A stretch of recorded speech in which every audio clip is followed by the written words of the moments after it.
Our lives, our history, our struggles, they didn't just start today.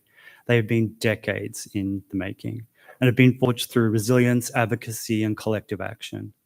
And while individual effort is vital, it has always been the power of community uniting that has brought together meaningful change. I hope I don't need to remind anybody in this room that positive people have been there since the beginning, fighting not just for ourselves, but for each other. And the achievements of the HIV response weren't born out of isolation. They come from people coming together, pulling our courage, our strength, and our determination to create something that is bigger than ourselves. And we have been here since the beginning. We've been advocating for our rights, challenging discriminatory laws, and pushing for legal protections that ensure dignity and equity. We've promoted awareness, sharing our stories to dispel myth and dispel stigma and stigma. Sorry, I'm a little bit nervous. We advanced treatment, participating in research and clinical trials literally being experimented on. And we have changed the way that HIV is managed today. We've built community. We've created support networks, fostered safe spaces, and connected people across Australia and beyond. And these accomplishments didn't just happen from one person's actions, they happened because of all of us coming together. So while it starts with me, might remind us to take personal responsibility, it must also serve as a reminder that our individual efforts mean so much more when they contribute to a collective effort. Today in Australia, in 2024, the HIV response stands as a testament to the power of collective action, of community-led efforts by government. Our community has led efforts to reunite government, healthcare professionals, researchers, and organisations and individuals. And we've made extraordinary progress. We can't deny that, but there is still so much more to do. In 2024, we cannot rest. Embracing this year's theme for me means that we need to recognise that we are part of that collective movement and that we must continue to rise to meet the challenges of today. We face new financial constraints. Cuts are taking place. But to achieve our goal, the bold goals that we set ourselves, we must continue to demonstrate value in everything we do. We must amplify and innovate and develop partnerships across other organisations. We need to reach beyond traditional approaches. A one-size-fits-all approach isn't effective in 2024. We need to innovate. We need to develop culturally sensitive strategies that reach diverse and marginalised populations, and we need to allow those communities to lead the way. We must also ensure that our multicultural communities, Indigenous people, women, transgender individuals and others who don't fit the predominant narrative are also not left behind. I am so grateful to be here at RMIT because I get to say this next bit in a little bit of context. With the epidemic gaining ground amongst international students, our educational institutions have a responsibility to provide up-to-date sexual health information to all of our students in their own languages. You have the resources and an opportunity here to make a significant difference in the response just by keeping your students well informed. A postcard from Melbourne Sexual Health at O Week doesn't cut it. With this understanding, I'm going to spend a little bit of time talking about just 4 of the issues and concerns that I believe that need our collective action. Aging with HIV, the broader theme for today. I'm going to talk about law reform and criminalisation, the emergence of virtual illumination and what that conversation really means, and stigma in healthcare settings. So let's start with aging and HIV. By 2030, the majority of people living with HIV in Australia will be over 50, and by that time I might be ready to admit it myself. This demographic shift brings with it a host of unique challenges that demand our immediate attention. While living with HIV was once considered a short-term prognosis, advancements in treatment now mean that many of us are living fully and happy lives. However, the reality is that living with HIV and aging is not the same as living without HIV and aging. And I'm hoping we're going to learn that across the course of today. HIV and aging presents a complex interplay between the natural aging process and the long-term effects of antiretroviral therapy. We are experiencing earlier onset comorbidities, cardiovascular disease, diabetes, osteoporosis, and more. fun fact, I manage all of these as well. So I say this with personal experience. They require specialized and integrated care. This is why we need our gerontologists, the experts in aging, to become specialists in HIV as well. Recent conversation that I had at Ash, I was privileged to be part of at Asham in Sydney, highlighted that this shift is crucial. Our gerontologists need to understand the specific healthcare needs of older people living with HIV so they can provide the best care possible as we make a broader shift in our healthcare needs. Mental health for me is also of growing concern for older people living with HIV. Many of us are facing the compounded stigma of both aging and living with HIV. Socialization, social isolation, I can do this. I can speak. I can read. Social isolation. There we go. I did it. Social isolation is all too common, especially for those of us who have lost loved ones or who never expected to live into older age. The need for social support, mental health services, and community connection have never been greater. And without these systems in place, the emotional toil of aging with HIV can become overwhelming. Our aged care support services also must adapt. Many of our aged care facilities and home care services are simply unprepared to meet the needs of older people living with HIV. Too often, aged care workers lack the training or the understanding to provide the appropriate care without stigma and without discrimination. At Living Positive Victoria, we hear all too often about denial of service cases, born out of pure stigma and bigotry and misinformation. In 2024, this is beyond unacceptable. We need to ensure that our healthcare and aged care workforces are educated and prepared to support us with dignity and respect. But at the same time, we also need to guard our right to privacy, as many older people still rightfully fear the prospect of disclosure. Financial security is another issue that affects us directly. Due to years of health challenges and career interruptions, many older people living with HIV can face financial instability. And this is exacerbated by the fact that some of us didn't have a chance to plan for retirement due to uncertain prognosis in earlier decades. Affordable housing, social security, financial support are all key to ensuring that older people living with HIV are not left vulnerable. Aging with HIV demands action, collective action, from government healthcare providers, community organizations. And while individual efforts are important, the systemic change that is needed to ensure that we live longer and healthier lives is really what's required. So I'm going to move on now to law reform, second favorite topic. In 2024, shockingly in Australia, we continue to see outdated laws that unjustly target and stigmatize people living with HIV, despite the medical advancements that have transformed how we manage the virus. One of the most glaring examples of this is the criminalisation of spitting. In New South Wales and South Australia, thankfully not Victoria, spitting is treated as a potential mode of HIV transmission under assault law. And this is despite clear scientific consensus that HIV cannot be transmitted through saliva. These laws are simply a relic of the past, a time of fear and misunderstanding, and they do nothing but fuel stigma. HIV poses, they imply outright that HIV, casual contact with someone living with HIV is somehow inherently dangerous. We are not inherently dangerous. Another concerning example of this is the recent changes to consent laws in Victoria. Let me be very, very clear here. I absolutely support the broader intent. Affirmative consent is essential. Stealthing is deplorable. However, these laws are extended to require people living with HIV to disclose our status to sexual partners, even when we're undetectable and pose zero risk of transmission. The science here is crystal clear. Undetectable equals untransmissible. When our viral load is at an undetectable level, we cannot transmit the virus on to others. Forcing us to disclose our status despite this fact simply undermines science and violates our right to privacy and autonomy. This legal requirement assumes that we are inherently dangerous, regardless of a medical reality. It punishes us for something that science tells us is irrelevant.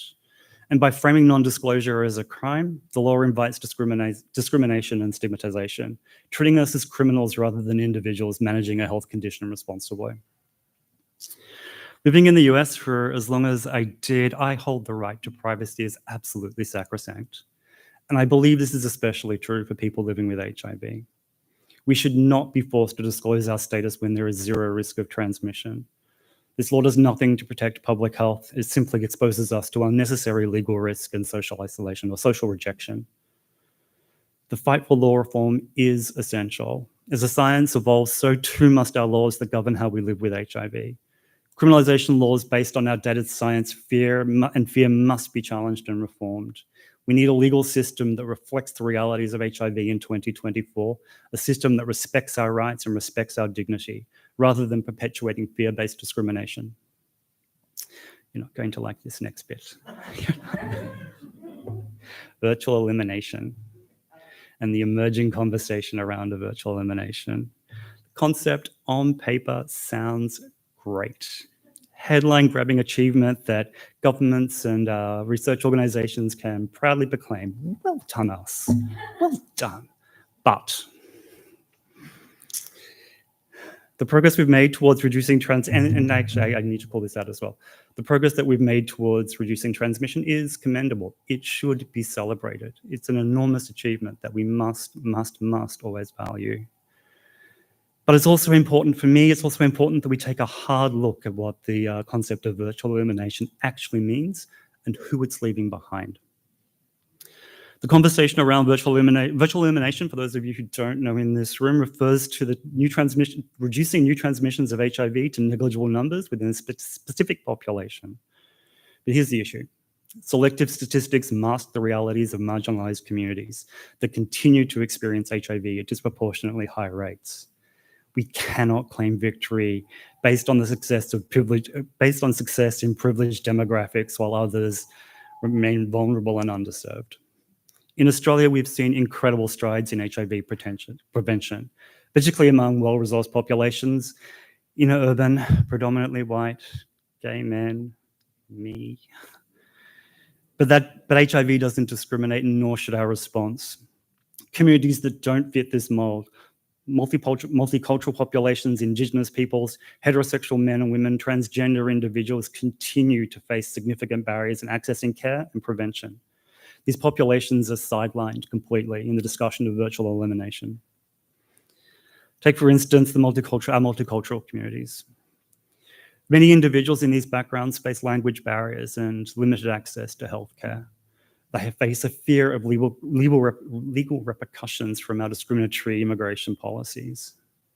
And without culturally tailored outreach and support, their needs will remain unmet. The statistics show that overall, we are reducing transmission. But for our migrants, for our international students, the epidemic is far from over. Similarly, the discussions around virtual elimination as a goal often overlook the realities faced by our Indigenous communities. Structural inequity, lack of access to healthcare, historic injustices continue to disproportionately impact their health outcomes. For Indigenous people, HIV is intertwined with broader systemic issues like poverty, housing instability, and a lack of culturally safe services. Declaring we've virtually eliminated HIV in Paddington while in neighbouring suburbs, Indigenous communities are left grappling with these challenges feels at best disingenuous to me. The emerging narrative erases the experiences of women, or risks erasing the experiences of women, particularly women of colour and transgender women who often face gender-based violence, economic inequality, and social stigmas that increase their vulnerability to HIV. Their stories are frequently lost among our broader success stories. And they continue to remain at risk. To genuinely move towards ending HIV, we must be brutally honest with ourselves. Virtual elimination isn't enough if it doesn't include everybody. We must ensure that populations most at risk are not left behind as we declare progress in more privileged demographics. Our response must be inclusive. Our response must be equitable, and it must reflect the full scope of the epidemic, not just convenient statistics. Thank you.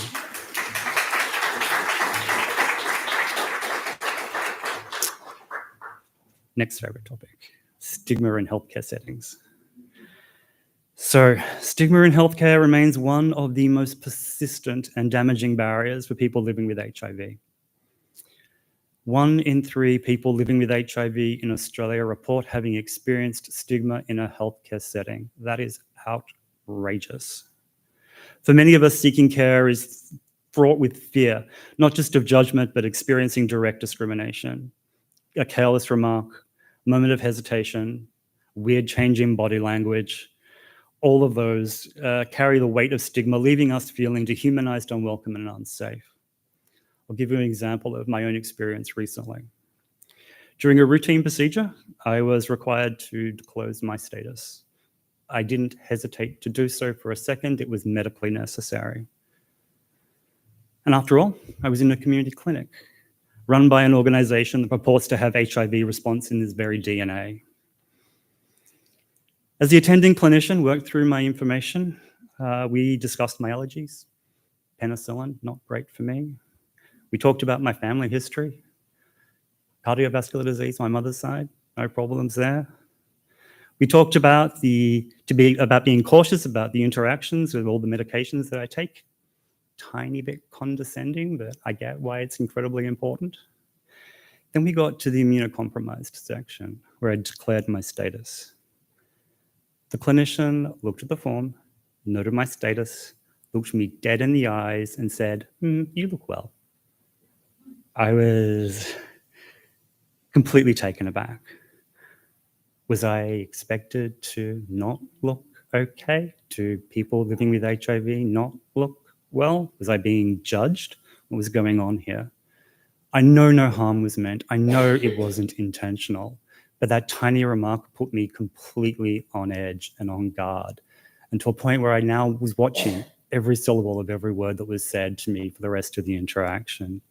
And this was in a space where I should have been completely safe. These experiences, small or not, and mine was a small experience.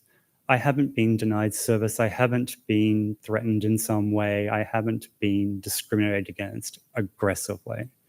But small or large, intentional or not, these experiences erode trust in our healthcare system. Worse, they discourage people living with HIV from seeking care out of fear of being mistreated or having our privacy violated. Breaches of confidentiality, whether through mishandled medical records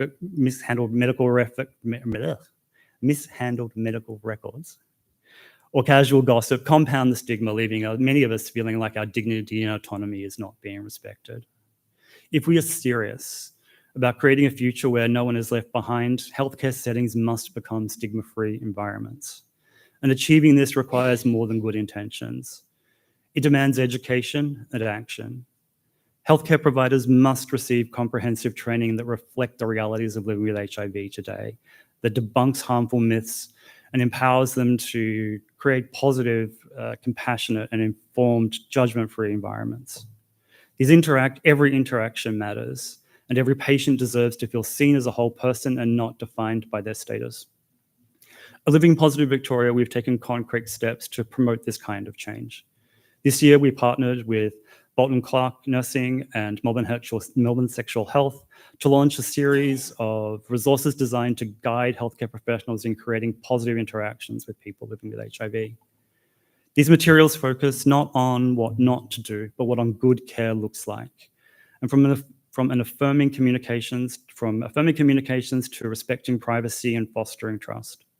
This proactive approach shifts the focus to dignity and respect and partnership, ensuring that every patient interaction becomes an opportunity to strengthen trust and to deliver meaningful care. By embracing these tools and these principles, we can transform healthcare into a safe and empowering space for people living with HIV. And it's only together that we can ensure that stigma has no place in care, that stigma has no place in the care that we receive, and that every person living with HIV feels respected, valued, and supported. As I come to wrap up this morning, I'd like to share another personal reflection that's been on my mind the last couple of days as I've been preparing. When I'm not here advocating or volunteering with Living Positive Victoria, I spend my days working to Spend my days working to build out Australia's broadband network, bringing high-speed internet to communities across Australia. And at first glance, that work, building out our national broadband network and advocating for equity with people living with HIV, worlds apart. But for me, they share a common goal of building bridges and empowering people and fostering connection. In both roles, collaboration and engagement are at the heart of what I do. Just as NBN's network relies on countless individuals working together to keep Australia connected, our collective efforts as a community are what drive meaningful change. And in this fight against HIV, I've lost my place entirely. It's through these united actions, whether through advocacy, healthcare, community building, that we find strength to transform lives.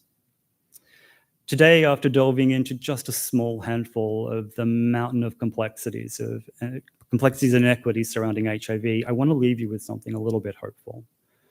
Whether through technology or human connection, our ability to collaborate and create networks of support is what opens doors to education, healthcare, and opportunities for everyone, including our most marginalized communities.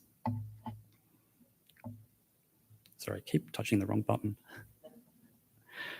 So I am grateful to have been part of these efforts in both areas of my life, whether it's working in teams to enhance our broadband connectivity or uniting individuals in supportive communities. The goal for me is the same: to empower, uplift, and to leave no one behind. So for this year, for World AIDS Day, I invite you to reflect on how you can build bridges in your own lives, how you can contribute to the collective efforts that strengthen not only those living with HIV, but all members of our collective response. Let's turn our isolation into inclusion, our inequity into opportunity, and by harnessing the power of connection, technological or human, we will create a future where everyone has a chance to thrive. Thank you for your time. Thank you for listening. And thank you for your participation in the ongoing journey that we all support. Thank you.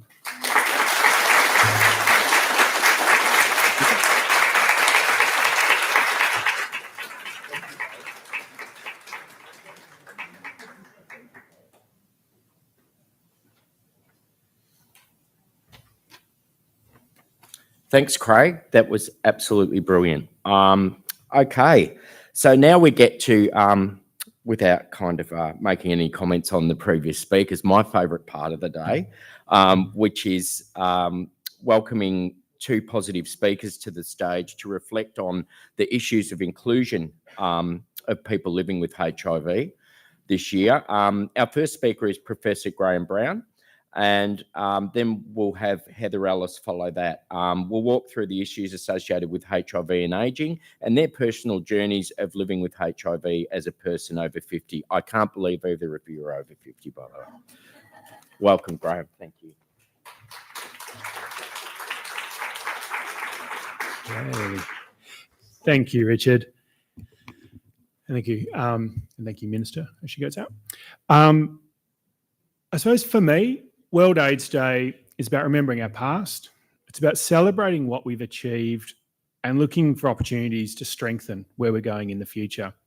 So I'd like to thank the opportunity to today to speak and just share some of my past and current experiences and some of the opportunities I see going forward. Today's about aging well with HIV. And I've spoken in the past about living with HIV. However, this is the first time I've spoken as an older person with HIV. It feels like a graduation. So I've been living with HIV for 28 years now. When I acquired HIV at 25, HIV was my only health issue, and ageing was what other people did.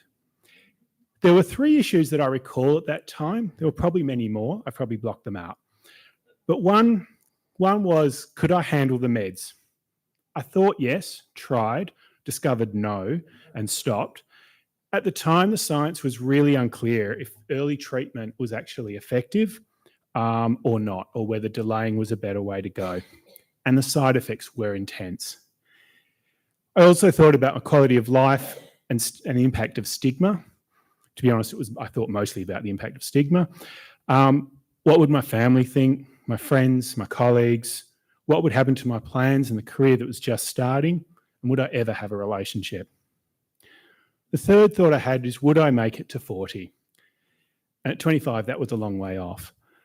I thought unlikely, and I was thinking, what do I actually want to do before then? So in terms of medication, soon after my diagnosis was the advent of combination therapy and a new direction in antiretroviral treatment. I reinitiated treatment, and it was, nevertheless, a very bumpy ride. Finding the right combination took time, and the side effects were still significant. The more you took, the worse you felt. The less you took, the better you felt, until you became resistant and then had to switch to something possibly worse. It was a constant trade-off, emotionally exhausting and challenging, all the while trying to maintain things like relationships and a career. In terms of, however, I was fortunate to have around me supportive friends, family, and soon after diagnosis, a great partner who's continued to share the journey with me. I was also working in the HIV sector, so I was in a very safe environment. Well, at least everyone was paid not to have a problem. Early on, I was very open about my HIV status. I announced my diagnosis actually at a staff meeting. I went on the board of PLHIV organisation, and my photo was in the gay press, which I think was primarily about trying to avoid having to deal with individual responses. It was really a way of avoiding stigma. I've often chosen to share my status in public ways, like I was saying, not because I'm brave, because I didn't have to deal with navigating unwanted reactions. I didn't want to know if people had a problem, so I used my privilege to try and avoid it. Nevertheless, stigma usually found a way. Over time, the medications improved, and when I hit my late 30s, it became apparent that maybe I would make it till 40, and then to 50. So what's changed? What's new? Well, I'm 54 and being asked to speak about ageing. That's new. The experience of stigma has changed, no doubt, but stigma adapts and finds new and vindictive ways to present itself. It's still very, very much present in our lives. There was recently a paper by Joshua Dorr and colleagues, sorry, I'm an academic, I have to say things like that, described the analysis of the HIV Futures data, so those familiar HIV Futures being the national survey of people with HIV. And this analysis was focusing on people over 50. Now, as we said, 36% of the entire Futures sample reported at least one experience of HIV-related stigma in the last 12 months. When we looked at just those over 50, this jumps to 48%. It may be that the lives and circumstances of people over 50 are placing them in more often in circumstances where stigma is more visible, or maybe it means our experience means that we're more likely to recognise its subtle forms when we see it. I mentioned before that I've chosen to share my status quite often in public ways to try and avoid stigma. This can be exhausting and is not always successful. However, more exhausting is the experience of people with HIV whose circumstances mean they feel they have to constantly and vigilantly manage and protect their privacy and confidentiality. Now, over the years, we've made great inroads around stigma and HIV. But HIV stigma interacts and amplifies things like racism, homophobia, transphobia, sexism, ageism, and more. Therefore, we've had to keep adapting to try and tackle stigma. For example, that adapting PrEP and U equals U are not automatically stigma-reducing silver bullets. Stigma has found ways to use these and reproduce itself in new ways, such as PrEP being used as a default proof of not having HIV as a way to avoid people with HIV. We need to be leveraging much more effectively the potential of things like PrEP and U equals U to tackle stigma. Now, over these years, actually mostly since my late 40s, since my 40s, I've acquired a colourful portfolio of additional comorbidities across the spectrum of cancer, mental health, arthritis, weight, cholesterol, and blood pressure. The clearest indicator I have of this is that my referral letter from my GP is now multiple pages. It does feel a little bit like a warranty running out and maintenance costs are going up. HIV medications have clearly improved with much lower side effects. Even my somewhat unusual now HIV medication combination has finally become a single tablet. Sorry, feels like a silver bullet. Anyway, a single tablet about a year ago. That's actually the first time in my entire experience of living with HIV where I've actually had a single tablet. However, this reduction in bill burden has been compensated by an increase in other medications being constantly navigated for interactions and cumulative side effects. So nowadays I'm engaging with an increasing and ever-expanding range of health services. In fact, HIV Futures showed us that 46% of people with HIV over 50 have had difficulties accessing specialist non-HIV health services just in the last 12 months. Older people may generally experience challenges accessing specialised healthcare, but older people with HIV face additional barriers, such as lack of accessible HIV-friendly services and significant concerns around health privacy and security. Now, I know my privilege in these spaces, but even I stop every single time I go to a new health service and need to fill in a form. When they ask what medications are on or what health conditions do I have, I stop for a moment every time.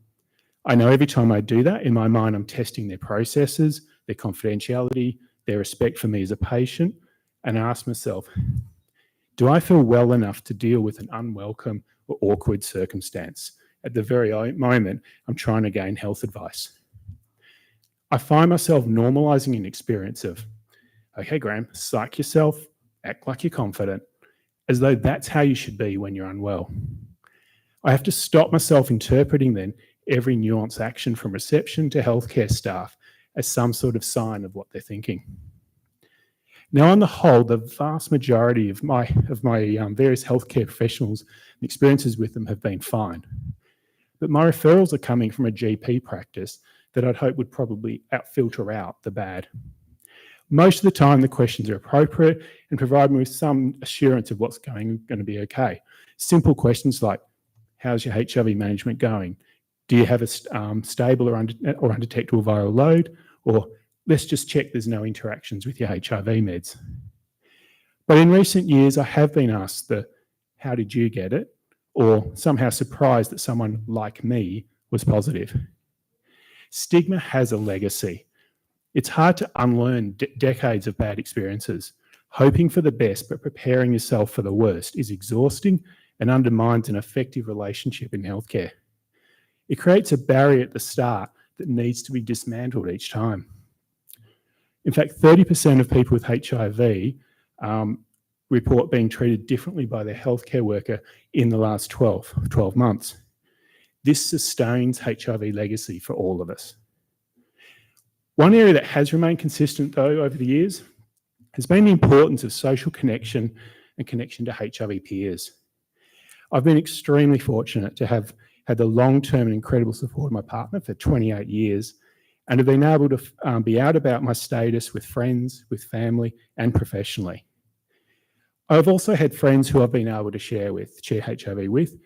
I cannot overstate how important these factors have been in managing my life with HIV. Over a third of people over 50 with HIV report feeling isolated from HIV community.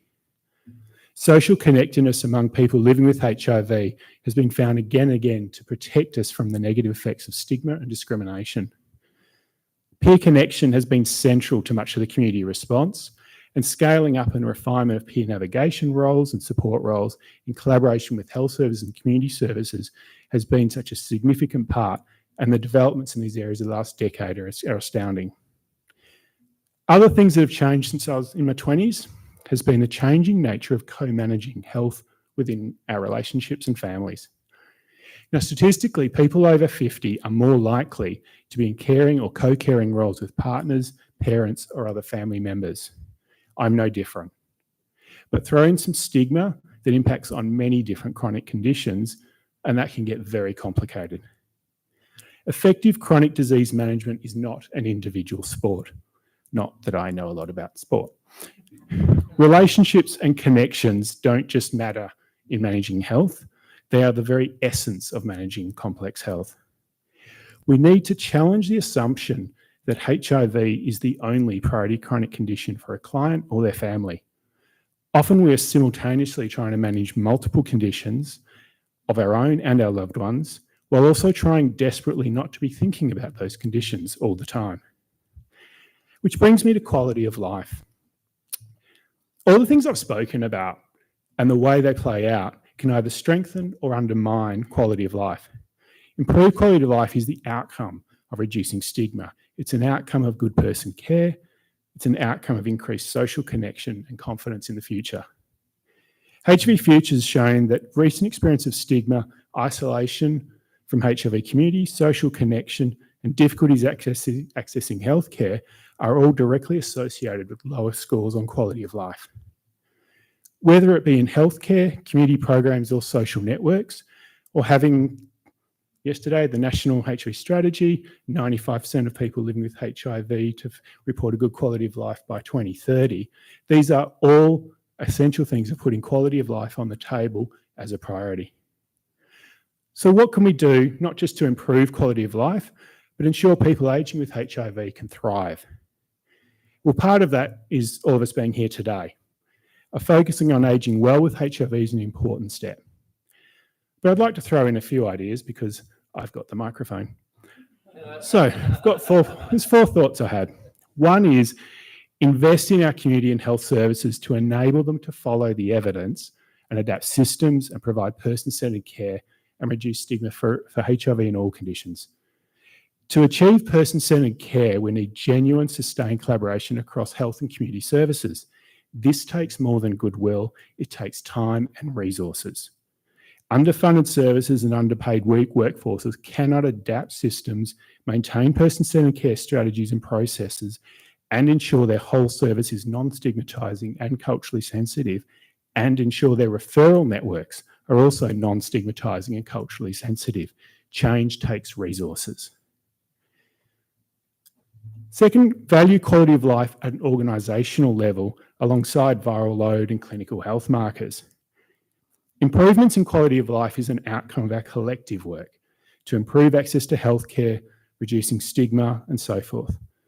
There is a clear reinforcing relationship between quality of life and health outcomes, and it's very hard to sustain one over the long term without the other. The other part is maintain quality of life also as part of individual client services. Making clear signs that quality of life is central to healthcare helps get past the "how are you, I'm fine" discussion. It also, this very action is also a stigma reducing action. It's about not assuming that presenting well means well. It's about using care plans as prevention before they're needed. And it's about asking about social connections, family, carer responsibilities, all these things that reinforce we are a full and whole person. It's about strengthening the connections and the social resources around us. In light of this, here's my last thought. It's really normalising asking people if they know other people with HIV they can talk to. Some of us have networks, many don't. Peer navigation is not just for newly diagnosed. Knowing the option of a peer is there is important. We know that. However, that's not enough. Given the overwhelming evidence of the relationship between knowing others with HIV and long-term health management and reducing the impact of stigma, then the active encouragement of people with HIV to speak to others with HIV, such as things like peer support and peer navigation, and enabling this to happen is essential. So, aging well with HIV, it's a journey, but it's not an individual journey. The research that hundreds of people with HIV have participated in has shown consistently that the factors that impact on our quality of life were less about the physical comorbidities and more related to the social, such as stigma, isolation, mental health, even financial security, as well as access to genuinely person-centered care. Changes in these areas can make a big and measurable difference to all people living with HIV. I'm proud of what we've all achieved, and confident about what we're going to be able to achieve in the future. My advice looking forward is to keep at the core our commitment to value the lived experience of people with HIV and follow the evidence. Thank you.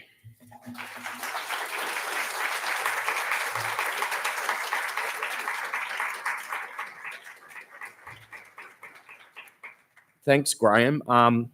That was fantastic, and I just want to acknowledge the ongoing fantastic contribution you make to the HIV response. I know at Living Positive Victoria, a lot of people kind of see us from the outside and they think of our peer navigation program straight away.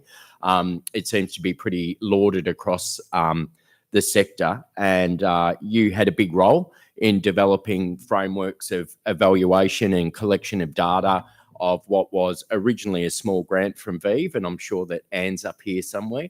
There she is waving away. And yeah, it really has kind of made a shift in my thinking as a leader. So whenever we're doing a new program, we always make sure that we set aside a small amount of funds to ensure that that evaluation is there, because it's so important. We have to validate everything we do, and I thank you very much. And speaking of contributions, our next speaker is the amazing Heather Ellis, and yeah, I'll just let you do your thing, Heather, and welcome.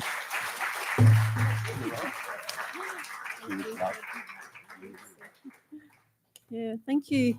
Yeah, thank you everyone for inviting me to speak here today and share my insight into ageing with HIV. And I hope what I have to say will give you all hope, a lot of hope. Yes, I know some HIV researchers tell us about how I and my positive peers age faster than the general population, which is rather depressing.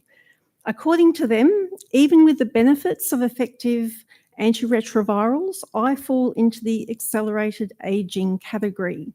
I'm 60 years and 8 months young. I have lived with HIV for 30 years and had AIDS and nearly died back in the late 1990s. This means that I probably have a bigger HIV reservoir than most, and the associated low-level inflammation and accelerated ageing, apparently, that goes with it. But it is not all doom and gloom. A growing number of these HIV researchers recently are recognising that psychosocial determinants also play an important role in how ageing is accelerated in people with HIV. There are good psychosocial determinants that support healthy ageing, and then there are the bad ones. These bad ones include poor diet, depression, social isolation, lack of exercise, smoking, alcohol and drugs, poverty and housing insecurity. Unfortunately, there are many people living with HIV for whom these negative psychosocial determinants are a reality. And often a lifetime of HIV stigma has been a key contributing factor. Yes, the side effects of ARVs have played a role in the past, and some people still carry the impact of these side effects. New HIV medications can give us elevated bad cholesterol, increasing our cardiovascular risk. This is on top of the already present low-level inflammation generated by the HIV reservoir, which also increases our cancer risk, especially as we age. But we now have the statins to help counteract the risk of cardiovascular disease, and after the outstanding results of the REPRIEVE study, many developed countries are recommending the protective effect of a statin for all people with HIV over 40. There are also new studies into the ARV drugs that act as CCR5 receptor blockers and how these may reduce inflammation, which reduces artery plaque progression, as well as having a protective effect against cancer. These studies are very promising indeed, and by chance, I've been taking one of these CCR5 receptor blockers as part of my ARV regime since 2009. So things are looking good, for me anyway. But healthy ageing is much more than taking a magic pill, if it was only that easy. The secret really does lie in those psychosocial determinants and what is needed to support people living with HIV so they can embrace healthy ageing, especially as more than half of us will be in our 60s and a good many in their 70s by 2030. Support to help people with HIV to build healthy exercise and eating habits, enjoy the benefits of social peer support to combat loneliness, awareness of financial support as we age, and job readiness to support our younger peers so they are financially secure as they age is vital. Person-centred care is also key to ensure any health issues are identified and discussed and must include screening tests, which are free. Many of them you have to wait until you're 70. It's too late. Awareness of age-related conditions is also needed, such as menopause in women with HIV. This would include a discussion about hormone replacement therapy to treat symptoms, and also they are aware of the protective effects of estrogen for cardiovascular and bone health and reducing inflammation. Healthcare providers need to be aware that women with HIV reach menopause 3 to 5 years earlier than women without HIV. Unfortunately, there are still many GPs, HIV specialist doctors, and positive women themselves uninformed about the loss of estrogen from menopause and its impact on accelerated ageing. I've been on HRT for 10 years and I'm not about to give it up anytime soon. But my healthy ageing is not just about a magic patch either. I believe exercise is one of the most important habits to develop to ensure healthy ageing for everyone, regardless of HIV status. And as part of a holistic lifestyle, it also helps support emotional well-being. Exercise is free. There's nothing stopping you going for a walk or filling some milk bottles with water to use as weights. And your HIV organisation might even have a fund to assist with the purchase of gym equipment or even a gym membership. Exercise supports a mindset that leads to other positive lifestyle changes, such as good nutrition, giving up the fags and drugs, and reducing alcohol, although I'm not about to give up my occasional glass of red wine. Back in 1997, when HIV medication saved me from certain death and AIDS, my road to recovery, I embraced exercise with the intensity that comes from second chances. No one, not HIV doctors, nor ID clinic nurses, or even HIV peer support workers, although they weren't called that back then, mentioned the benefits of exercise. The only advice? Eat lots of hamburgers, one HIV doctor told me. After all, my body weight had dropped to a scrawny 45 kilograms. And to this high-fat protein and carbohydrate-laden diet, I added vegetables, fruits, banana smoothies, steak and fish. But I knew exercise was just as important to my recovery. Short walks at first, then longer, and soon uphill hikes and strength training were part of my exercise routine. With each day, as my body grew heavier with all those hamburgers and stronger and fitter, I felt a renewed vitality, a renewed strength of purpose. While I received no advice on the benefits of exercise based on research for people living with HIV, I knew instinctively it was important. I knew that stimulating my circulation through increased breathing and heart rate would give an added boost to pushing those life-saving HIV drugs into the deepest recesses of my tissues. When I later read that CD4 T cells, our immune cells, are made stronger through the interaction with muscle, I hit the weights that much harder. A stronger, more robust immune system would mean my newly created soldiers, which had been depleted to just 40 CD4 T cells a few weeks before, were armed, pumped, and ready for any HIV if it should outsmart the antiretrovirals, keeping it suppressed. Few people diagnosed with HIV today in resource-rich countries like Australia, those that have reliable access to HIV medications and the clinical care that goes with it, experience their life hanging close to death and the mind-altering outlook of a second chance. It was an experience that I've never forgotten. It is embedded deep into my body and it doesn't let me forget either. My holistic view to my health and well-being, both physically and mentally, is grounded in exercise. It's in the strength of my muscles and in the circulation of my blood through regular cardiovascular fitness. But I'm not a marathon runner, nor a gym junkie. I just do a short walk, a fast-paced fast-paced walk and a short run, followed by some weights, resistant bands, and stretching in my lounge room most mornings. But not always, not every day, as life is not always a set routine. The benefits of regular exercise to get my heart pumping and my breathing rapid is to increase blood circulation. This is not only gets more oxygen to my tissues and organs, but to my brain as well, where I feel those mood-lifting endorphins. Any feelings of doom and gloom don't stand a chance to take root. And my body rewards me with good health to fully live the exciting, adventurous life that is mine today and for many tomorrows to come. In my communications role with Positive Women Victoria, over recent years, I've come across a growing body of research highlighting the potential benefits of exercise for people living with HIV, especially as we age. And even though there's a growing body of research that shows people with HIV, even when on HIV treatments and with an undetectable viral load, age faster than those without HIV, it's a good thing that those researchers have turned their attention to how psychosocial determinants also impact on accelerated aging. To those negative determinants, the stress of HIV-related stigma must be added, which can compound into disengagement with healthcare. These are the complex variables that are the reality for some people living with HIV and must be factored into HIV research.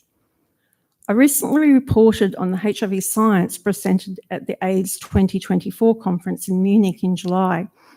One of the hot topics was premature aging in people with HIV and how controlling low-level inflammation can address this premature aging. While we wait for a cure or new drugs to reduce the HIV reservoir, there is nothing we can do about the low-level inflammation it generates. But in the meantime, we do hold the power in controlling other forms of inflammation in our bodies through adopting a healthy lifestyle and regular exercise. Interesting, researchers at the AIDS 2024 conference also presented results from a high-impact intensity training study that showed startling health benefits for older people with HIV. However, don't get too excited, as researchers also presented data that showed comorbidities doubled, if not tripled, in people with HIV over the age of 65 compared to those without HIV. Comorbidities are a sign of accelerated aging. But as somewhat of an afterthought, the researchers did mention at the very end of their presentation that negative psychosocial determinants also come into play.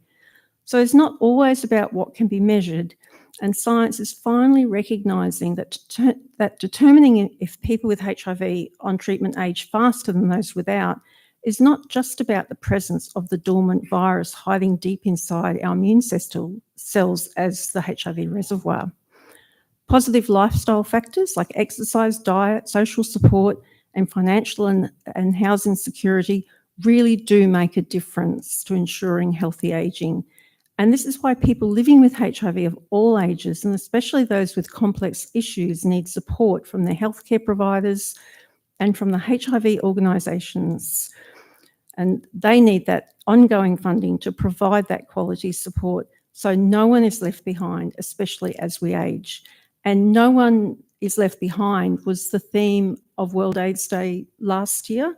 And I'm just going to continue with that theme because really no one should be left behind. Thank you.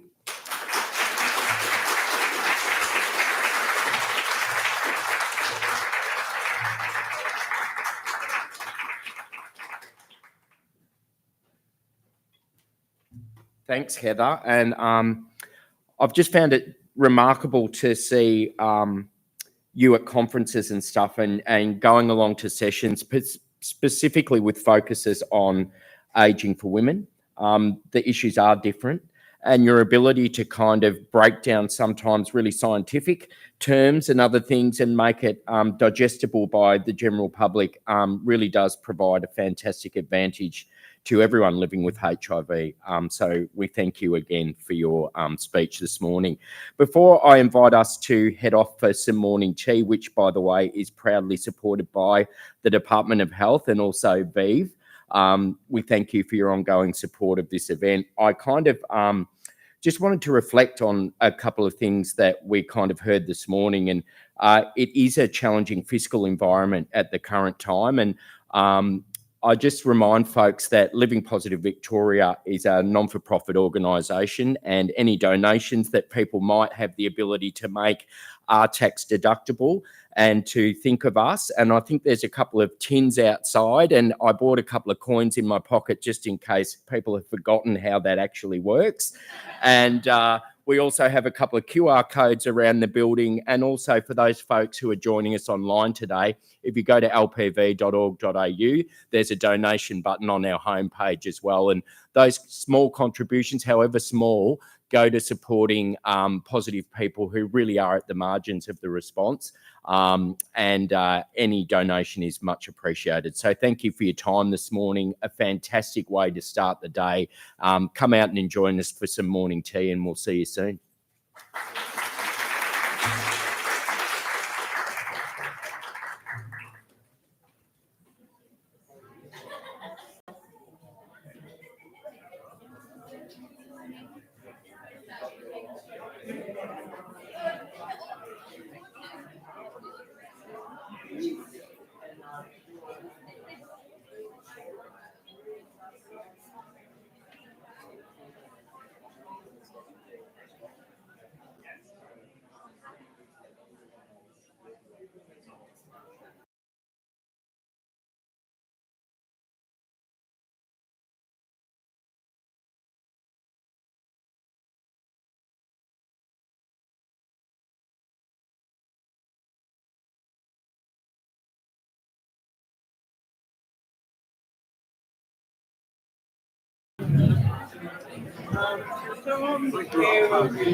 Okay. Have you got everything you need?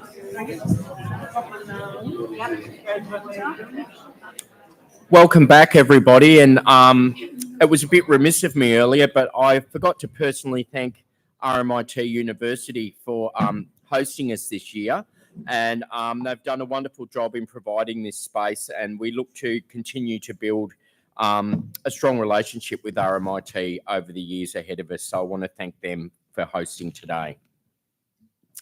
Our next session is a panel discussion. The panel discussion will be moderated by Dr. Catherine Barrett from Celebrate Aging, who we see up the end there. And our panellists this year are people that probably, if you've been engaged with the positive community, you'll probably know them quite well already. But for those who may not, I'll introduce them. So we have Dimitri Daskalakis, and we have Bev Greet and Adam Bratt. And welcome, everybody.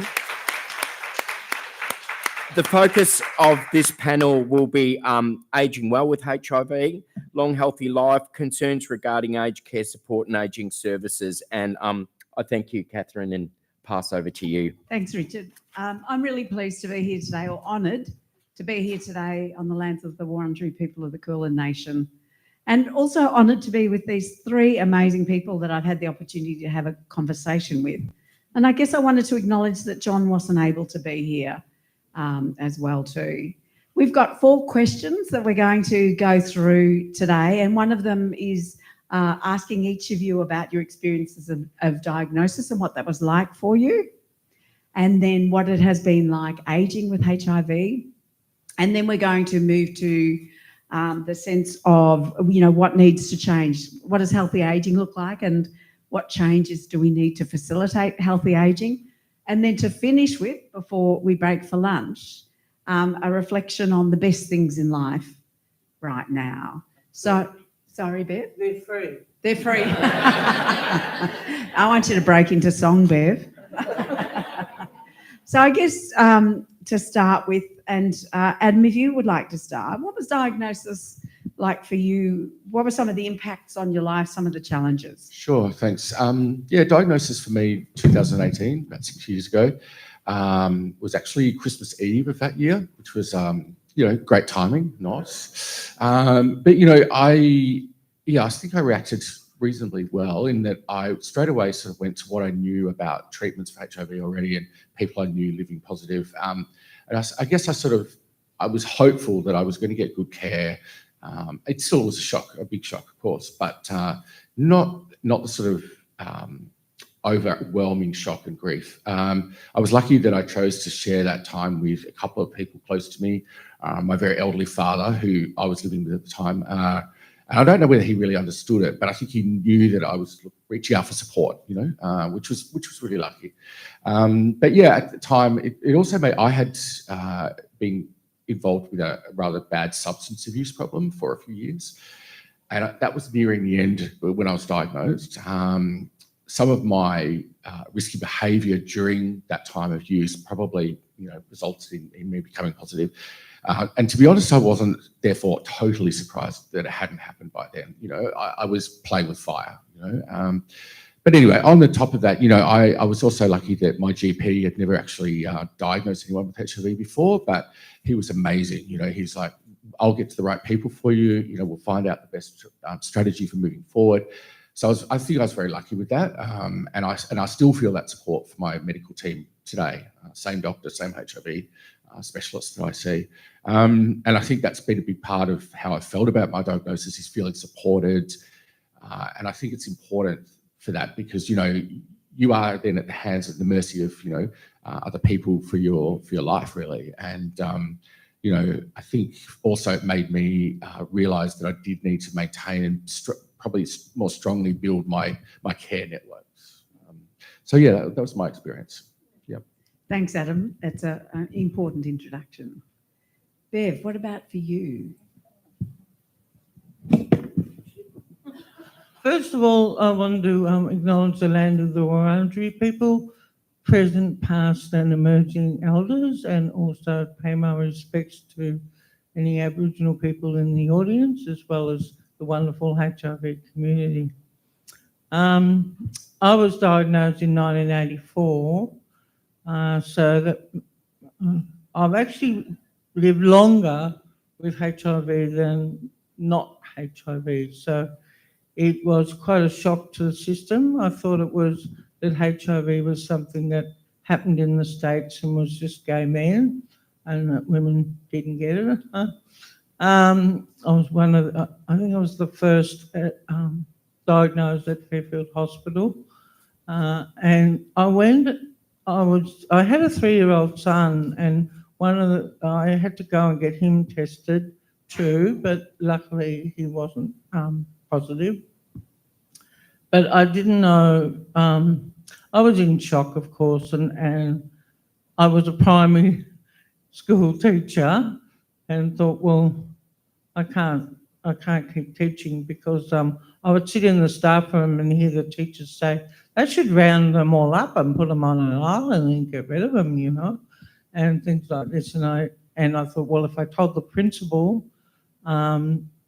he would tell the parents, the next thing they'd want to be running in and grabbing their children from me. So I actually left there. In fact, my doctor, when I saw her at Fairfield Hospital, she used to tear off the letterhead of why I was sick and stuff, so that it didn't show Fairfield Hospital. I suppose the main thing for me at the time was first of all, I was told I wouldn't have long to live, but I wanted to meet another positive woman. I wanted to meet other positive people. And at the time, with my 3-year-old son, I really wanted to see him go through primary, secondary school, and university, which I can now happily say is a doctor in environmental science. So I'm very proud of that. But I suppose, yeah, it just sort of changed my life dramatically. I left teaching and I joined a Positive Friends group in 1985. I was the only woman. I had to really talk hard for them to believe me I wasn't a sister or a mother or someone else, that I was actually positive. And of those 11 that were there in 85, I was the only woman. But when they wanted to discuss men's business, I would just go and make myself a cup of tea and come back and stuff. But I still searched for another woman, and I was told by my doctor, well, you're such a diverse bunch that you'd never gel as a group, so just, forget it. I didn't. I put notices everywhere. I put the word out, but it wasn't until 92 that I actually met another positive woman. So that's me. Extraordinary. Thank you, Bev. Dimitri, what about for you? Have you got your mic? Hello. Yeah. I was diagnosed in 1990, and in juxtaposition to, it's interesting that you were a primary school teacher, because I was just graduated as a primary school teacher when I was diagnosed. And so, look, to say that it was scary is an understatement. It was a very scary time. I was lucky enough to have a doctor that was a gay man, and he, revealed to me that his partner had recently died of HIV/AIDS. I wish I could remember his surname, but his name was Andrew, a lovely man from Carlton Clinic, if anyone remembers him. But he strongly advised me to be careful about who I told. He said that with the utmost of concern. So I did. I was very, very careful about telling people for a very long time. But, I told one friend, the inkling is to go out and tell everyone because you're feeling the way you are. But I didn't know, I was lucky enough, like I said, that I had a doctor that was very caring. He referred me to the Victorian AIDS Council back then, where there was a counsellor that I could talk to. And given the fact that I was entering into primary school teaching, the looks of those grade 1 children somehow gave me hope. I don't know what it was about them. We introduced a hug day. They used to come and hug me all the time. And I just kind of relished in that, because I'd read somewhere where babies in Romania that hadn't been touched, I don't know if anyone recalls that, that were dying because they hadn't been touched. And, to be a primary school teacher in a grade 1 classroom, you need to be careful as well about touch, of course, make sure that it's not creepy. But if children come up to you and hug you, I just hug them back, So, it was every Wednesday was a hug day, we designated. And that was a really beautiful thing. But for a long time, all I was thinking about was HIV in my mind without telling people. And, also that I'm a gay man just coming out at the same time. And it was really, it's interesting how that was at the forefront for a very long time in my mind, when really, my doctor had told me that the average lifespan was, at the time in 1990, was 9.6 years. And I hung on to this belief that something's going to happen in 9.6 years. And it did. In 6 years, something happened. New medications came out. And that was like a new lease on life for me. So I'm not sure if I've answered your question. You have. You've answered it beautifully well. And I think for so many of us, we have this image in our heads of the little children who want to hug you and they don't judge. And so much of what you've said has been about that being judged and the stigma and the fear of other people, going back 40 years, Bev. And so Yeah, I mean, I got on the phone, I told the world, I told everyone, I told all my friends, I told my parents, I told everyone. I mean, I spoke to my mother face to face, not on the phone. But then I found I was, never saw that person again. It really sorted out who your real friends were. Plus, I really felt that at times when I was telling people, I then became the supporter. They were crying and carrying on, and I'm saying, look, it's all right, and, and I'm sort of supporting them rather than them supporting me.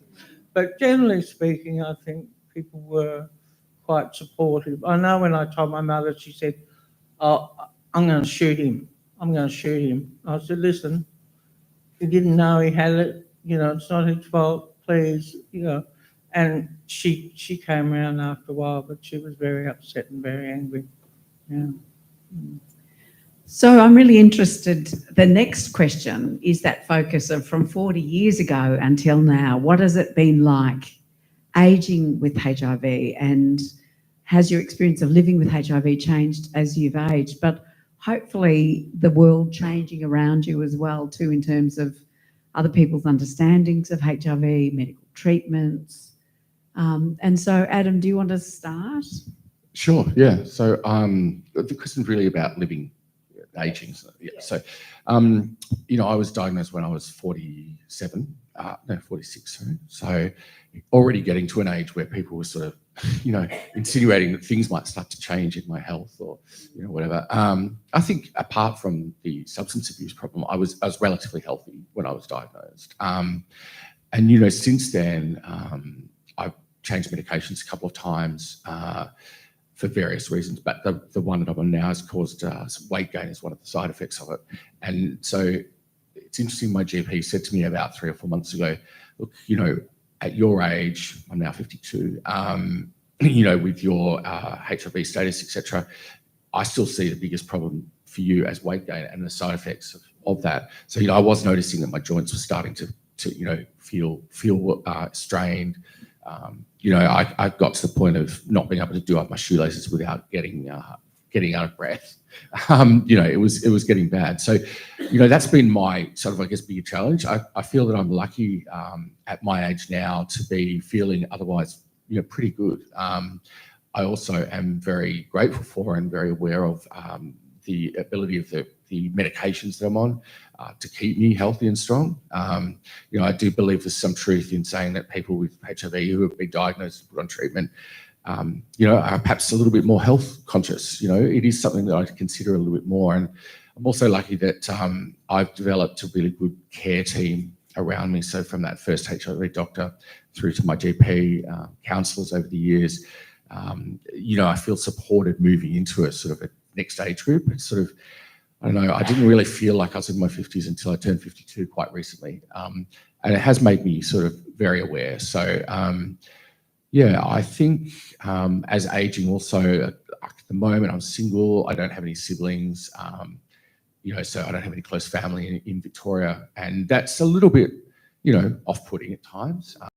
Just looking at what happens as you age, I'm sort of thinking, right, there might be a point where I have to go into care. I start using aged care, down the track, not at 52, hopefully. But, that's something that I'm cognizant of is the issues that might come up for me around those times.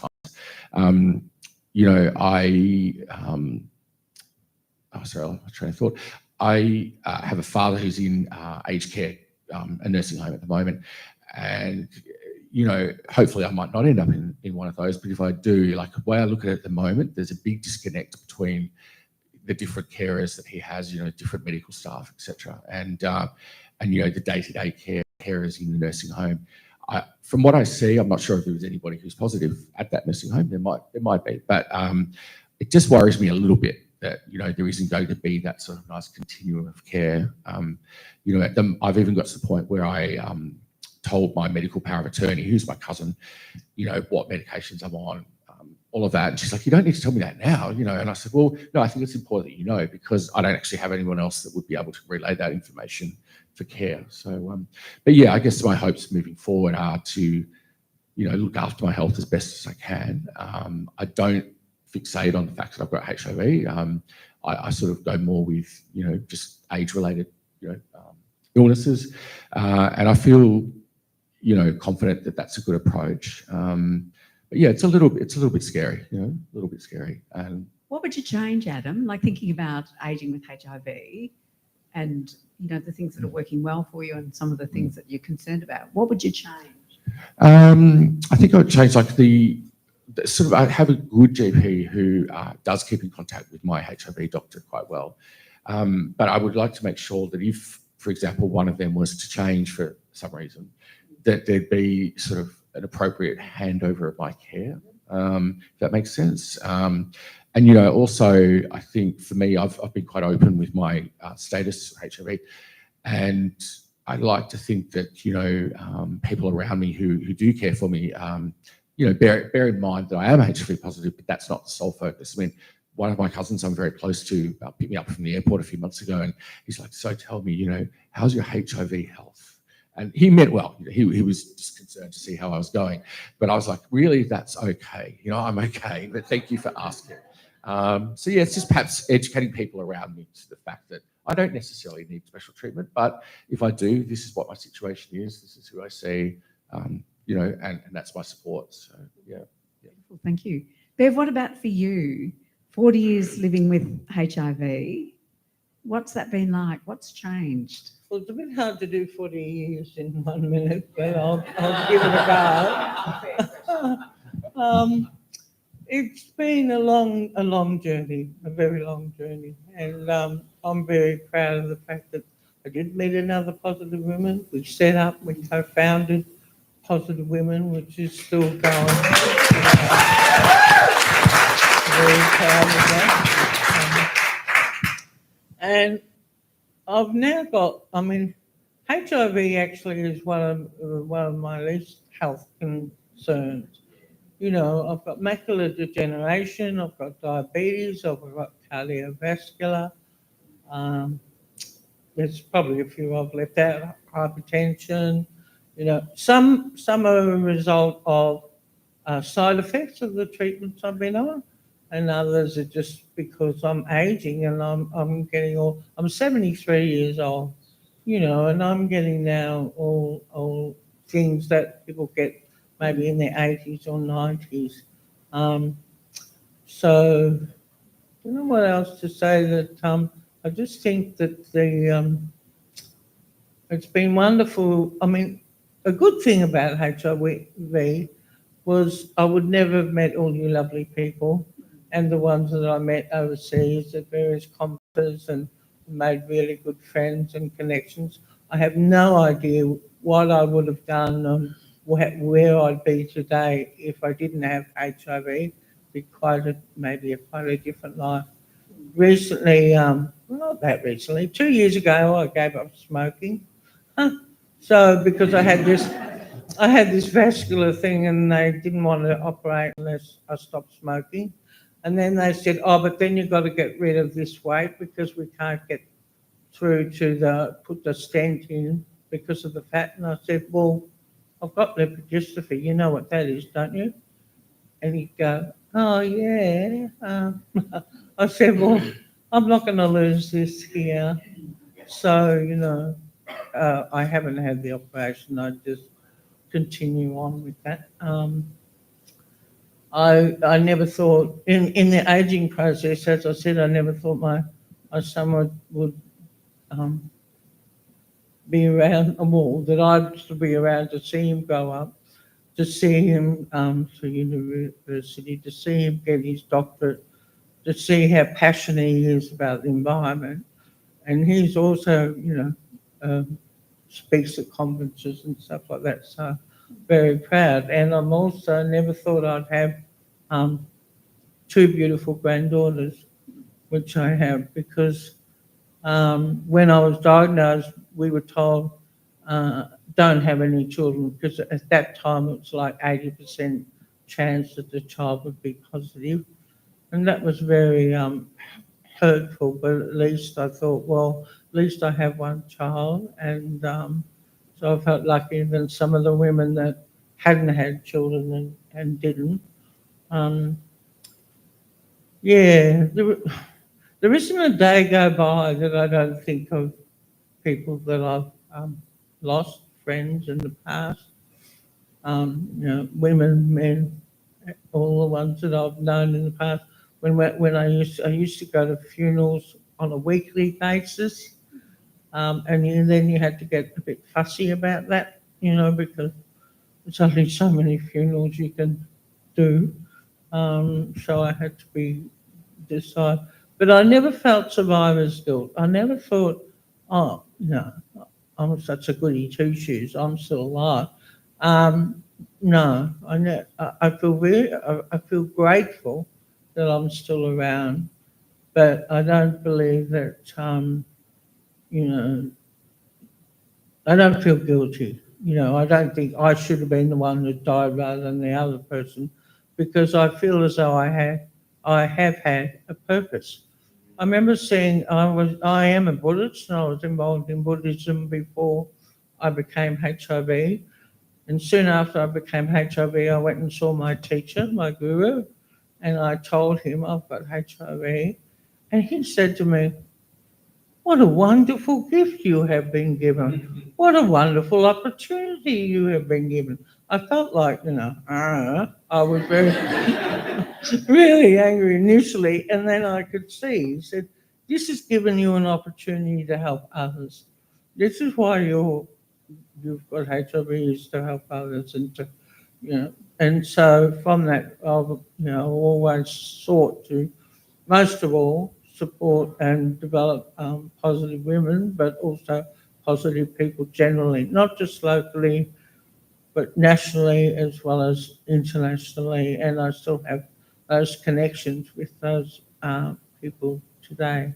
So it's sort of a good story in a way, but on the other hand, I have no idea how it would have been if I wasn't diagnosed. Bev, the other question is around what needs to change to improve the lives of people ageing with HIV. And one of the things I'm thinking about in particular is service providers. And you were telling me yesterday about some of the feedback you get from service providers because they don't expect you to be HIV positive. Yeah, well, the service providers, and I must give a yell out for Thorn Harbour, who's provided home care services for me, which has been fantastic. And also Bob and Clark, who have been wonderful, wonderful, wonderful. And I'm mainly at St Vincent's, and they've been wonderful too. But sorry, what was the question again? I was just what needs to change to improve the lives of people ageing with HIV? And some of the great insights you shared were around service providers who don't understand that you would be HIV positive because you're a woman. Yeah, well, I had, and this was only like the last couple of years. I never thought stigma had gone away or discrimination gone away, but I thought it was not part of my life anymore. But I was at a particular hospital. I was seeing a physiotherapist, and she said to me, "Oh, how did you get it?" Because I'd had HIV. "How did you get it?" And I had to explain to her that is not the question that you asked. There's no relevance to why I was seeing a physiotherapist in relation to how I get it. She acted very defensively then and said, "Oh, I just thought because you were diagnosed so early that you were one of the innocent ones. The ones that have got blood transfusions or whatever." And I said, there is no innocent and guilty. It's irrelevant as to how we got it. We all need support and advocacy. But I've had to deal with the aged care system of late, applying for a package and all of that. And they're very, very, very slow. I mean, I could go on and on about aged care. It's not a fun place to be. I mean, there's some good parts of it, but you know, often if you need something or you want something, it might, you know, 6 months later you might get it, sort of thing. It's very slow and not very supportive. But yeah, I actually I do aqua aerobics. Talking of exercise, Heather, I do aqua aerobics twice a week, and there's a group of women. We're all over 55. None of them know I'm HIV positive. I don't see any point in telling them, and I'm sure if I did tell them, they wouldn't. They'd probably be a bit worried about, you know, sharing the pool with me or whatever, and would find it hard to believe that a 73-year-old woman with HIV. So I don't tell them. But they're my new support group in a way. We sit around, we have coffee afterwards, and we talk about all our ailments and stuff, you know. You know, and some of us are widows and some of us aren't, and, you know, things like that. My husband's been very ill. He's had cancer for the last 8 years. He's nearly died at least 4 or 5 times in that 8 years. I'm his main carer. I find that very difficult, but I love him dearly. We got married in 91, and we thought we'd only be looking at each other for the next year or so that's okay.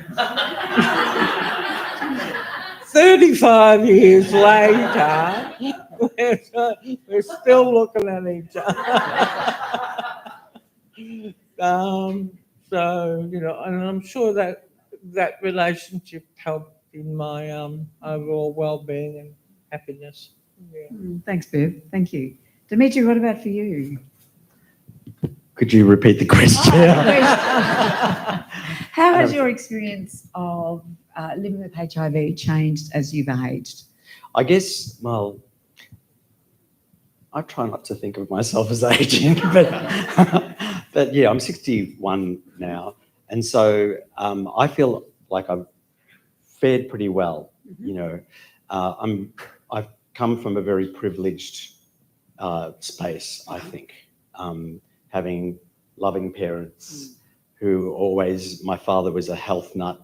He was always telling me, and you know, when I became HIV positive, those kinds of that knowledge kind of kicked in all of a sudden because I wasn't doing, you know, what he was telling me to do, but all of a sudden it just became really, really important. But I think, you know, there were some stigmatizing moments back in the initial stages of when I was, and actually not necessarily directed to me, but one that was kind of indirectly directed to me was when I had a Kaposi sarcoma on my hand. And my doctor sent me to a specialist, and then, or I can't remember, I think it was at the Royal Melbourne. A nurse took me in and she left me there for about 1.5 hours. Oh. And I thought, what's going on here? And I started to feel, has she kind of just totally washed her hands off me? And, you know, and finally someone else came into the room saying, what are you doing here? I thought, well, I'm actually waiting to get this looked at. And it felt like that was kind of someone who was, you know, didn't want to have anything to do with people living with HIV. Another moment was when I was in a gay establishment back in the 1990s. You all remember, or many of you remember, I can't remember. I was down on Peel Street, you know, the cruise club. Club 80, that's the one. I was at Club 80 once, and there were a couple of young men who I just happened to eavesdrop their conversation. And they were being very, very hoity-toity and saying and talking about HIV. And they were saying, well, if you're a woman or a baby with HIV, you're forgiven. But if you're a gay man, forget it, you're not forgiven. That's it. And immediately when they started talking so loudly about that, one of the staff members came straight up to them and told them off and said, you're not to talk about things like that because there are people here living with HIV, which was a really good thing.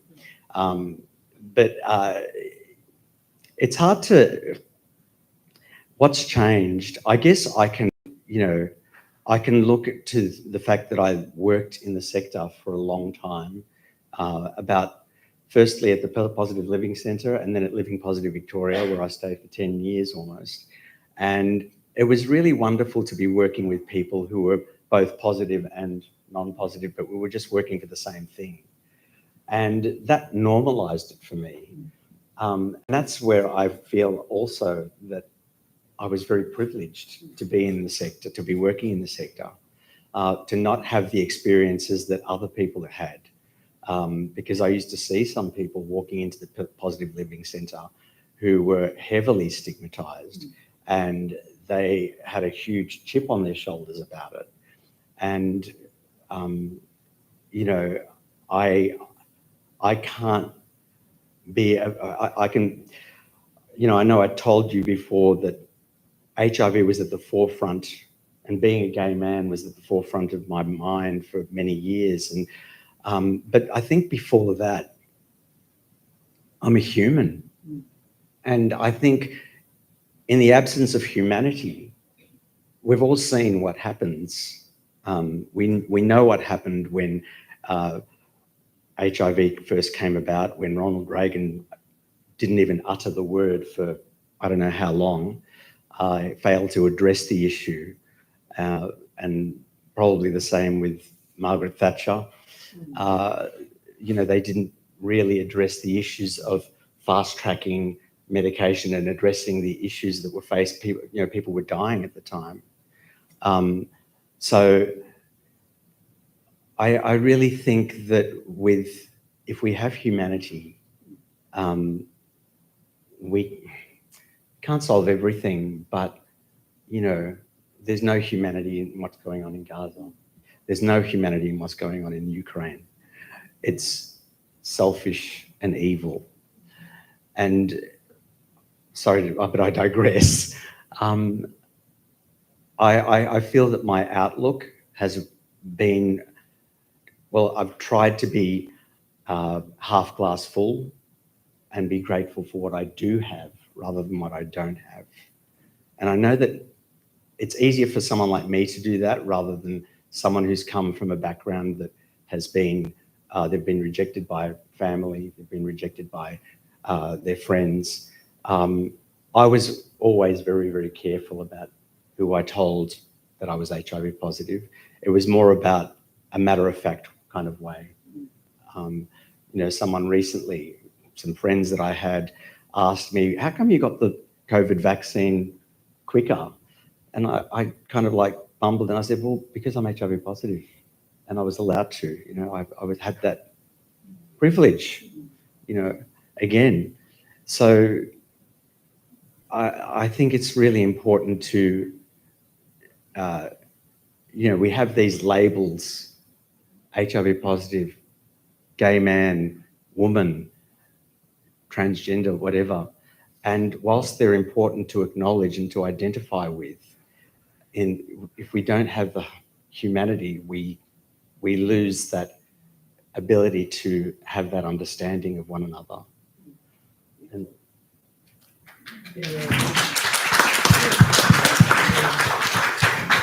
very beautiful sentiment. Thank you. Thank you.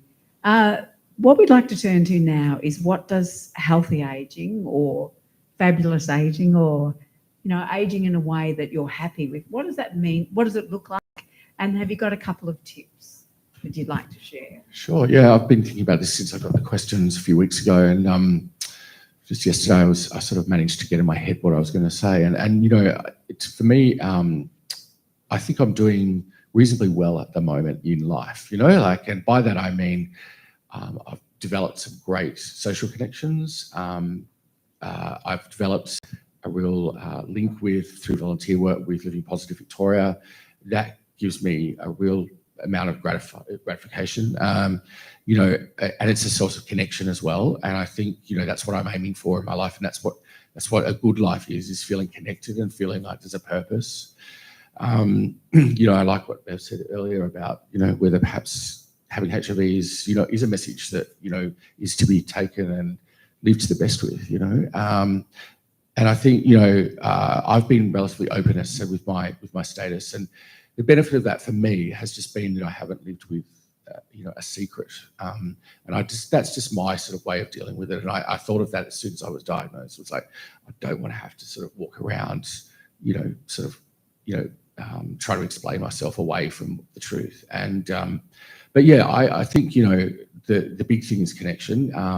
It also applies, of course, to my healthcare moving forward. But, you know, at the moment, I'm feeling like I'm well set up as far as, you know, who I am, what I'm doing, and why I'm here. And I think, you know, as long as I keep you know, a watch on those things, then I'll be okay. And I don't, as I said before, I don't worry so much about being HIV positive now. You know, I think for me, other health issues that I've had have been more concerning. And again, I do feel like, I'll say it again, you know, the connection is everything. And I personally went through, you know, a period where, because of my substance abuse, I went through a period where I lost a lot of people in my life. You know, people left me in droves, and I left people in droves, you know. And I think that the lesson from that is to value what I've got now, and, you know, not look at what I don't have, because I've really got it good. You know, I'm also very grateful for living in Australia, you know, for the healthcare, for the quality of life, and the fact that, yes, there's still stigma, and, you know, unfortunately there might be for a long time yet, that I don't feel like, again, that I'm persecuted. I don't feel that I have to explain myself to the government, to anybody else. You know, it's what I am, and I like that about living here. You know, I was in the the World AIDS Society conference in Munich a few months ago, and, you know, what struck me was the huge diversity of people who are HIV positive, but also the, you know, inequities and the inability to get help, etc., for so many people around the world. So, you know, for me, that just means to really be grateful for what I've got here. Yeah, so that's how I want to move forward. That's amazing. Thank you. Connection is everything, and valuing what you got now. Bev, what about you?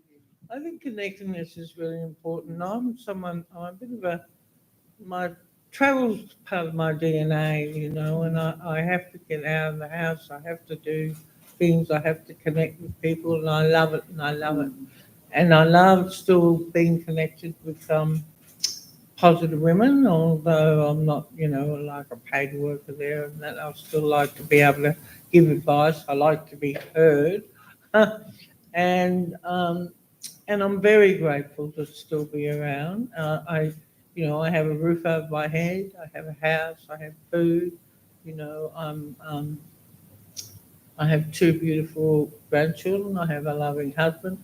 I'm in a singing group, and that a choir, I'm in a choir, which I never thought I could sing, and I still don't really think I can sing.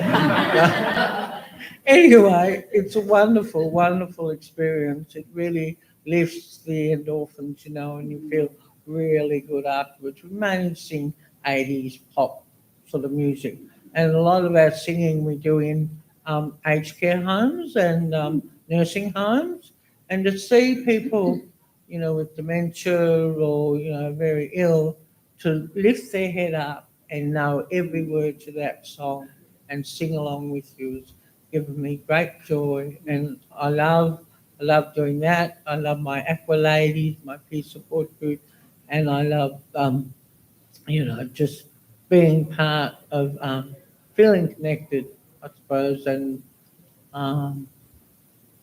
yeah, I'm still here, which is great.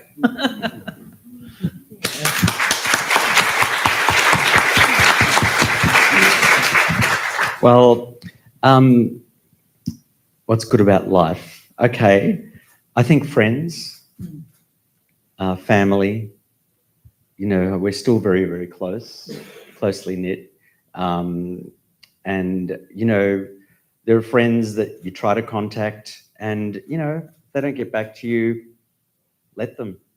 You know, you can't do anything about that. But, you know, I'm also part of a choir, the low res choir. Just small plug there. But that is also a family for me. And, you know, the joy of getting up there, the endorphins, singing, pop, dance, do movements and dancing. It's a wonderful thing to be able to feel connected with people and, you know, realize that other people have problems too. You know, if I've got anxiety, I sometimes I do suffer from anxiety a little bit more recently. And a friend of mine said, just do today. Just do today. You know, don't think about the future too much. You know, I recently bought a property and, you know, so many things that I need to do there. And it's kind of coming all on top of me because I'm the only one making the decisions. I don't have a partner to consult with. And so, you know, and sometimes lying in bed at night, if I'm having any kind of anxiety, I just ask myself, are you in any danger right now? And the answer is no. Are you feeling safe right now? Are you safe? And I tell myself, well, I am safe. Then I'm okay. And that is another, I guess, tip, if you want. But, you know, I love my yogurt and oats and berries in the morning that I have, you know, and, you know, I like to have an apple and a pear and a, you know, banana throughout the day, and my nuts. But so to speak, wipe that. But I think keeping my good health, and, you know, I hope to get a dog as well soon, because I love dogs. Did you hear the collective cry? Yes, I did. I did. Probably a lab or a golden retriever. But that's just but that's something that I look forward to. Okay, so and getting into my garden and yeah, beautifying spaces. Thank you, Dimitri. We want pictures of your dog. I urge you to consider a mini schnauzer. Oh. Adam, the final question that we have is around the best thing or things in life for you right now. Yeah, sure. And again, this question's really made me think a lot in the last few days. What's good in my life now? My connections with Living Positive Victoria. That's given me a lot of, you know, I just get a lot of feeling of goodness about that. One, yes, I'm helping others, but it also makes me feel like I do have that purpose at the moment, and that's great. So that's a good thing in my life. You know, I look at my father, who's now 92 and has Alzheimer's disease, but, you know, I've still got him, and we have a new relationship that is different to our old relationship. And, you know, that's going to keep changing. But, you know, I feel very lucky to still have him. And again, that's something that I do. I see him once a week. I spend time with him. You know, quite often if I feel a little bit down or, you know, my anxiety is up, I go and visit him. So, you know, I don't know what I'll do when I don't have him, but at the moment, that's a good thing. And, you know, I also have made, you know, some new friends in the last few years through other activities I do. And, yeah, it's just special. It's just really great to have those things in my life again after, you know, particularly through losing some of those before. I'm also a great traveller and love to be in new places. And, you know, again, I, you know, aim to keep doing that. And that might be, you know, very close to home or very far from home. But it gives me a lot of confidence. It also just keeps my mind open to a variety of things in life, you know. And, you know, I think I live in a nice house. I have really everything I wanted. I started decluttering a little bit lately, and getting rid of some of my belongings, you know, and it wasn't until I started that I realized how much I accumulated. But now I also love the fact that I don't need that stuff as much as what I feel like I used to need it, I don't know, to give me some sort of validation or to give me some sort of identity, but I don't need more things, and so that's also a lovely place to be in, is not obsessed with things. And the last time I travelled overseas a few months ago, it's probably the first time I've ever travelled anywhere and haven't come back with half a suitcase of, items.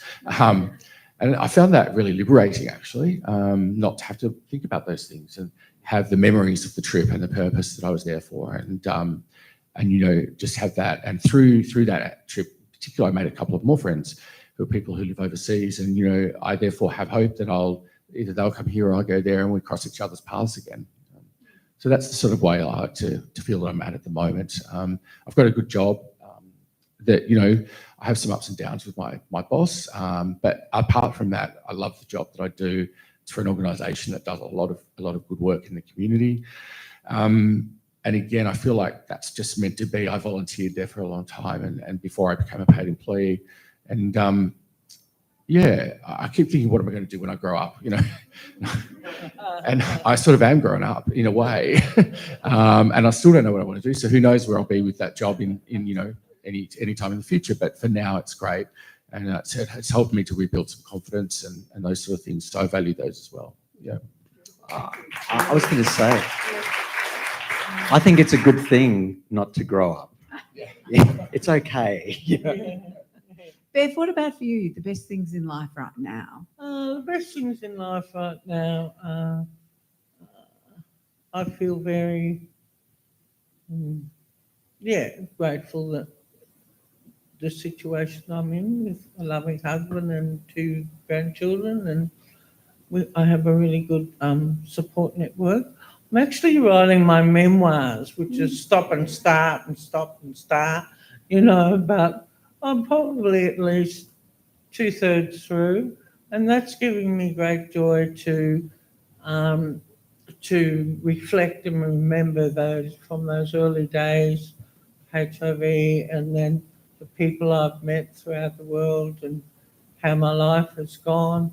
I mean, I remember saying to my granddaughter, I'm writing my memoirs, and when I finish, you can read them. She said, oh, I might find them really boring. I said, well, if you do, just pass it on to somebody else.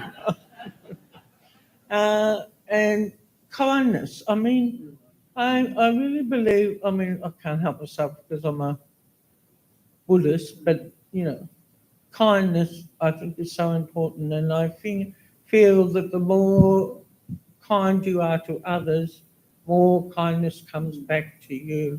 And I've really noticed how people are very kind, especially when you've got a wheelie walker or a walking stick, you get all this attention, which is very nice. And people are very kind, and I'm very aware of that. And I think tips for people is it's really important that you show kindness and compassion towards others rather than thinking, woe is me, and feeling sorry for yourself. Just have a look and see that other people are suffering too or going through a hard time, and that they deserve your kindness, and hopefully the kindness will also come back to you. So, yeah.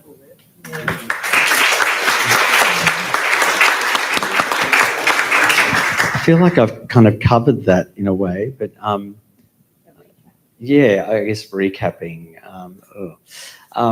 Look, I do have a plethora of friends, and I'm able to be there for them. One of my colleagues once told me, a supervisor once told me that, look, Dimitri, people tell you things. They actually talk to you and they reveal a lot to you.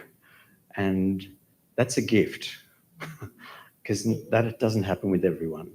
And I guess I'm grateful that people can talk to me, feel like I'm approachable, and that I do have friends that, just last night I was with a couple of friends, and he was talking about his work, and he's kind of in a dilemma about, whether to stay or go or leave, and he's in a hard place. But, it's good to check in. you know, again, you know, I'm currently in the throes of renovating, organising tradies, etc. It's very, very stressful. I'm moving to Reza, or reservoir, I like to call it, because it sounds, well, I call it reservoir because there's a reservoir there. So, no, it also sounds nicer, but reservoir. And I've had anxiety about moving out there because I've come from Brunswick, you know, in the last 30 years, and the hustle and bustle of Brunswick, and then just moving to this tranquil kind of place near the lake there is a little bit, I'm a bit nervous, to be honest. And my friends have been there for me to tell me it's going to be okay. It's going to be okay. You're going to get into that and just love what you're doing to that property, because I am making changes to it. And so that's a really good thing. You know, we can turn the bad into good, you know, through our outlook as well.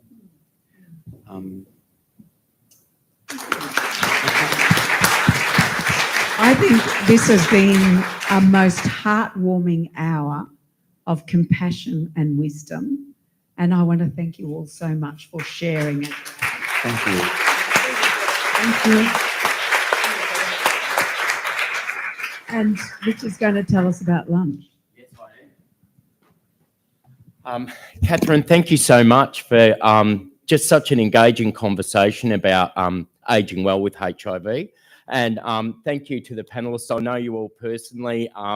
Adam, we've only kind of met in the last couple of years, but it's fantastic to hear the perspectives of someone who is more recently diagnosed with HIV that's over 50. I think sometimes we can make assumptions that all people over 50 living with HIV are long-term survivors or have been living with HIV for a very long time. And I really appreciate your candid honesty and your engagement with community. It's fantastic. Bev, what can I say? I've just got to say, when I was diagnosed at 19, I've been positive for 35 years now, and just by the fate of the universe, I lived with a couple called Tom and Stephen, and they had a little office out at Fairfield Hospital, and Bev had a little office not far from them, engaging with positive women. And you don't realise it at the time, but when you're surrounded by champions who kind of elevate you and make you think about what the future might be, you kind of learn from osmosis. You never think that you'll kind of get to a leadership role. And I'm very aware of that. And Dimitri, you know, what can I say? You've been absolutely fantastic over many, many years. And I appreciate the knowledge sharing this morning. And it's a good reminder for positive people, when we talk about HIV and ageing, sometimes we can feel a bit overwhelmed because we're talking about research, we're talking about early onset from comorbidities, a whole range of challenges and potential challenges that positive people have. But this is such a great reflection to not only offset that, but also to remind us that for many of us that have been living for a long time, we've had fantastic care across the lifetime of our HIV and constant care monitoring. So even though we may have early onset from comorbidities and other challenges, they're likely to be picked up much earlier because of the care and connection to good quality care that we have. So it's not all grim, and it's been a fantastic conversation, and a big round of applause for all of you again. And that brings us to lunch. And I again want to thank Vive for supporting and covering the costs of our lunch here today. And a big thanks for our morning session. Please come back after lunch. The mHIVE sessions will start, and there's some fantastic panels on this afternoon. Thank you.